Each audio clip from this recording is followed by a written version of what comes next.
السلام علیکم ورحمۃ اللہ وبرکاتہ۔ استقبال ہے آپ کا محمد افضل آفیشیل یوٹیوب چینل پر۔ ناظرین کرام، مولانا ارشد مدنی نے جاوید اختر کو لیا ریمانڈ پر۔ افغانستان میں طالبان حکومت کے وزیر خارجہ ملا امیر خان متقی نے 11 اکتوبر کو دارالعلوم دیوبند کا دورہ کیا تھا، جس کے بعد اس پر ایک مخصوص طبقے کی جانب سے رد عمل سامنے آیا تھا۔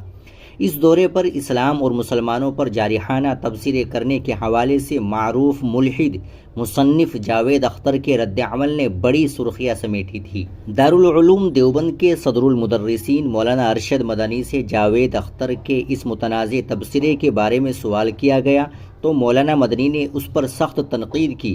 بی بی سی ہندی پر شائع خبر کے مطابق مولانا ارشد مدنی نے کہا کہ میں نے جاوید اختر کی بات لوگوں سے سنی ہے، وہ کہہ رہے ہیں کہ طالبان لڑکیوں کو پڑھنے سے روک رہے ہیں، لیکن ایسا نہیں ہے۔ طالبان بس اتنا کہتے ہیں کہ لڑکے اور لڑکیاں ایک ساتھ نہیں پڑھیں گے، اس کے خلاف تو ہم بھی ہیں۔ ہندوستان میں بھی ایسے کئی تعلیمی ادارے ہیں جہاں صرف لڑکیاں ہی پڑھتی ہیں۔ مولانا ارشد مدنی نے مزید کہا کہ اگر جاوید اختر کا سر اسی میں شرم سے جھک جاتا ہے تو میرا سر ان کی اس سوچ پر شرم سے جھک جاتا ہے۔ جاوید اختر کے تبصرے سے میں بالکل اتفاق نہیں رکھتا ہوں، ایسی سوچ کی وجہ سے ہی مسائل پیدا ہو رہے ہیں۔ مولانا ارشد مدنی کا یہ بھی کہنا تھا کہ ہندو لڑکیاں مسلمانوں کے ساتھ جا رہی ہے اور مسلمان لڑکیاں ہندوؤں کے ساتھ جا رہی ہے، اس سے لڑائی بڑھ رہی ہے۔ ایسے میں لڑکوں اور لڑکیوں کے اسکول الگ ہی ہونے چاہیے۔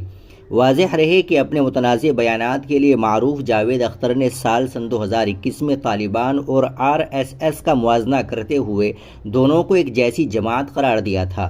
ان کے اس بیان نے بڑے پیمانے پر غم و غصے کو جنم دیا تھا۔ ناظرین کرام، آپ مولانا کے اس بیان کے تعلق سے کیا کہیں گے؟ کمنٹ باکس میں ضرور بتائیے گا۔ ویڈیو کو لائک اور شیئر ضرور کریے، چینل کو بھی سبسکرائب کر لیجیے گا۔ السلام علیکم ورحمۃ اللہ وبرکاتہ۔